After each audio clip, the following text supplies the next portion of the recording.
கண்டிப்பாக ஆப்ரஹான். அதாவது கடந்த ஒரு வாரமாக நாகப்பட்டினம் மாவட்டத்தில் கனமழை வெளுத்து வாங்கியது. அதன் எதிரொலியாக தற்போது நாகை தென்கிழக்கு 880 கிலோமீட்டர் தொலைவிலிருந்து காற்றழுத்த தாழ்வு மண்டலம் மையம் கொண்டுள்ளதாகவும், இதனால் தமிழ்நாட்டிற்கு இன்றும் நாளையும் ரெட் அலர்ட் கொடுக்கப்பட்டுள்ளது. காற்றழுத்த தாழ்வு மண்டலம் புதுச்சேரி தென்கிழக்கு 980 கிலோமீட்டர் தொலைவிலும், சென்னை தென்கிழக்கு 1050 கிலோமீட்டர் தொலைவிலும் மையம் கொண்டுள்ளது. இதன் எதிரொலியாக தமிழகத்திற்கு ரெட் அலர்ட் இந்திய வானிலை ஆய்வு மையம் சார்பில் ஒரு எச்சரிக்கை விடுத்துள்ளது.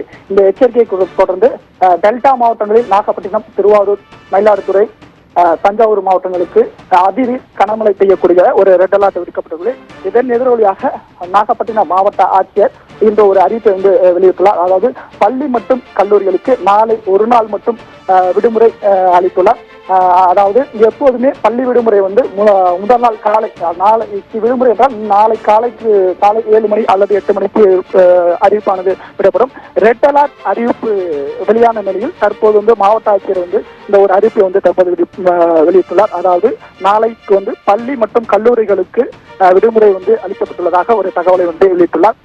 அது மட்டும் இல்லாமல் மாவட்ட நிர்வாகம் சார்பில் பல கனமழைக்கான முன்னெச்சரிக்கை நடவடிக்கைகள் மேற்கொள்ளப்பட்டுள்ளதாகவும், பொதுமக்கள் இது சம்பந்தமாக தீனி அடைய வேண்டாம் என்ற ஒரு தகவலையும் வெளியிடப்பட்டுள்ளது. அதாவது தொடர் கனமழையால் மழைநீர் தேங்கும் இடங்களுக்கு தேவையான முன்னேற்பாடு மாவட்ட நிர்வாகம் சார்பில் எடுக்கப்பட்டுள்ளதாக ஒரு தகவல் வெளியாகியுள்ளது. தகவலுக்கு நன்றி சீனிவாசன்.